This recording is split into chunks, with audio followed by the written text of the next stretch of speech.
Today for Thursday, March 5th, 2015. This episode of Tech News Today is brought to you by Personal Capital.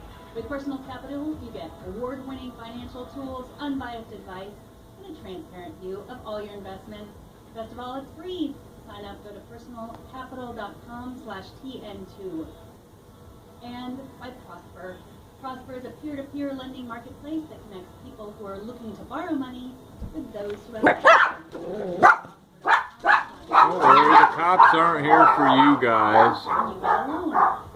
They're here for the guy across the street. Hope he's okay. And on this day in history, the hula hoop was patented on March 5th in 1963, so please don't say I never told you anything useful.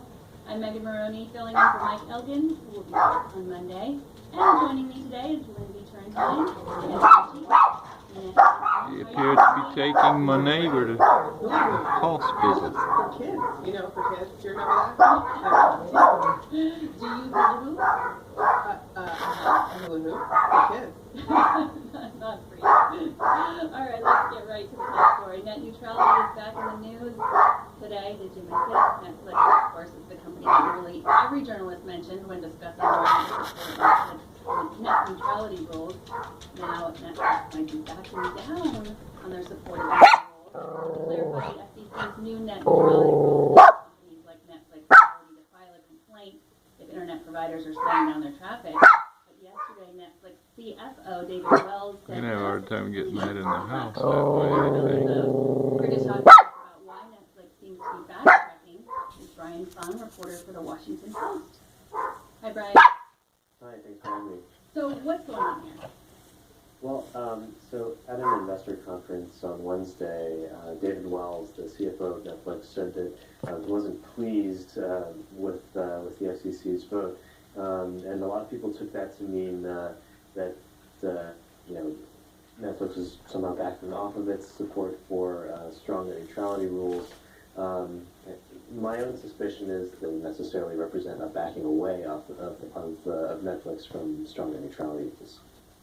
So, Brian, my question here is, do you think he said this on purpose? Who do you think he thought was listening?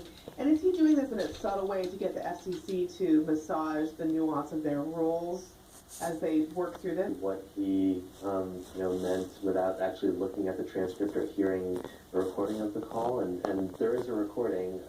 As of last night, it was still being processed and waiting to be put online. But once it is up, people should be able to go back and listen to it. I just find it very hard to believe that Netflix is somehow turning its back on Title II of the Communications Act, the step that it was recommending to the FCC for months and months and months. Is one of the folks who disagree with the FCC's decision and say Netflix was leading the charge. Something wrapped around Title II. its So head. now for them to say this was actually not the outcome that we were looking for just undermines a lot of lobbying work by Netflix on this, and it just doesn't make a whole lot of logical sense to me. Well, Netflix was in the news yesterday about the deal that they made with Australia, which also sort of goes against the net neutrality rules. Can you explain a little bit about why they might have made that deal and what that Sure. So the deal we're talking about here involves Netflix paying an internet provider so that Netflix gets exempted from user data caps. And that's a practice that insiders refer to as zero rating. The FCC has said in its own net neutrality rules that it would probably look skeptically at data at zero rating, but it hasn't weighed in one way or another with a ban, for example, or anything harder than that. So the jury is basically still out on whether zero rating is okay in the United States.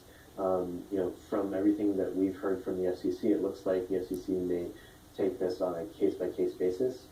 So whether or not Netflix's deal in Australia violates the spirit of net neutrality is something that's being debated right now.